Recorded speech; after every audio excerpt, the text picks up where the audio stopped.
Hi guys, I'd like to welcome you guys all back to my channel. Today I'm here with 7 tips for body odor.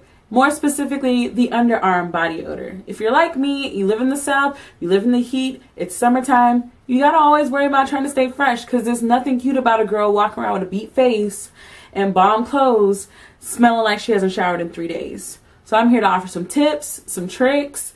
I'm gonna try to explain this thing to you guys and break it down the simplest way that I possibly can.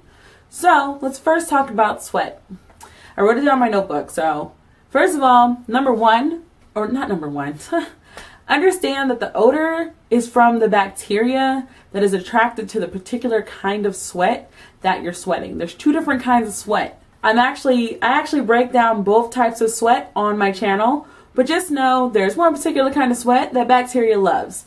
And as bacteria is eating the sweat and everything underneath your arms, they are emitting they're emitting their trash, which in turn is making you smell.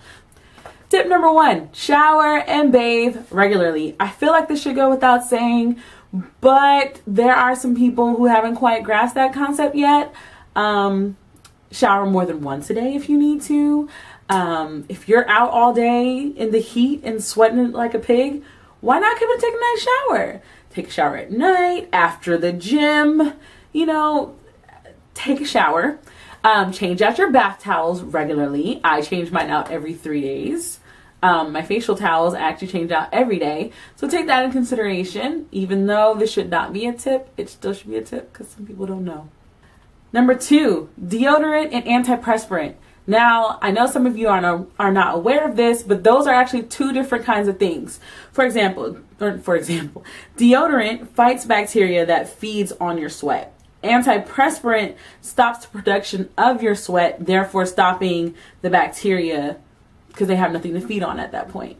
So for you have to decide which one's better for you. Are you a deodorant person or are you an antiperspirant person? And then sometimes you even have to, if it gets really bad, don't feel ashamed to go talk to a doctor about it because sometimes you just need it and you gotta deal with it. Tip number 3 is clean your underarms. Like after you get out the shower and you're nice and clean, take like witch hazel or alcohol and just get a cotton swab and just wipe it underneath your arms.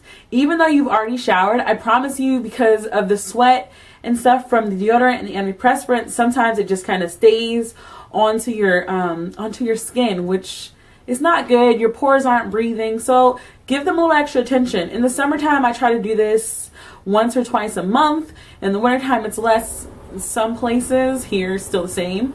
But yeah, clean out your underarms with witch hazel. I'm telling you, that's going to make a world of a difference. You can also take alcohol and use that on your phone, clean that front off. But I'll get onto that about tips for taking care of your face. If you carry a purse, a book bag, or anything, it's always good to carry around deodorant wipes or the little alcohol squares that you can get for like first aid kits at the dollar store. I actually carry those in my purse and they're in a bunch of my purses so I don't forget. But when I say deodorant wipes, companies like Pacifica, they have like actual deodorant wipes. This one is for odor neutralizing and it's coconut milk and kale extract. I have not tried to use these like just as deodorant because I kind of feel I'm not one of those people, but I have used this. Say for example, you are out and about and you start to smell yourself, but you don't have deodorant. This could come in handy. I'm sure you would rather smell like coconut and kale than booty and stank.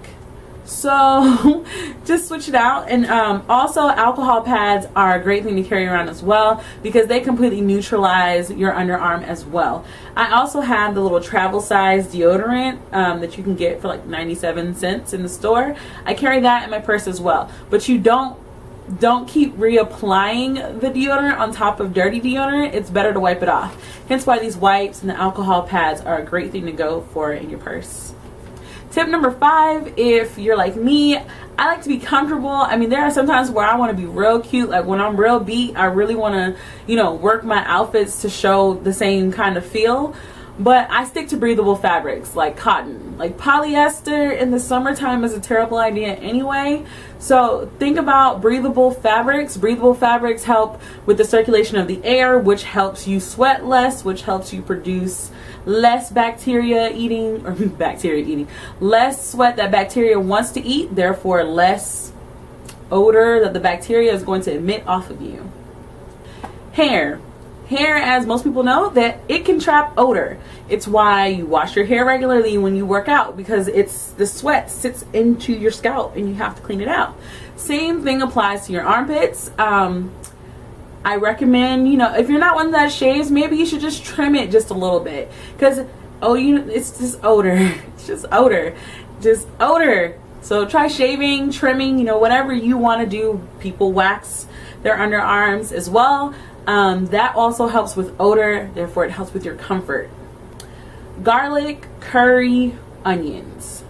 These three things have something in common, being as though they are three kinds of foods that are very heavy, and I'm going to read this. It has a volatile sulfuric substance. Blue cheese, cabbage, and vinegar are also the same kind of things. So again, as usual, diet also has a play in your body odors. There are ways to kind of help you smell better. You're not going to stop making odors. You're just not. But there are ways to change your odor. So keep that in mind when you're eating. Try to stick to a healthier diet. Protein's not the best thing when it comes to smelling good, but it's great for your body. So I think for the most part, you should just stick with steps 1 through 6 or tips 1 through 6. And yeah, I hope that this helped you guys out. Please check my blog. My blog will have more of the scientific terms and things like that. I just didn't want to make this video super long by going into things that you'd find in like a textbook. So I did try to make it simple for you guys. Just check out the blog. Everything that you're going to need for this video is down in the description box.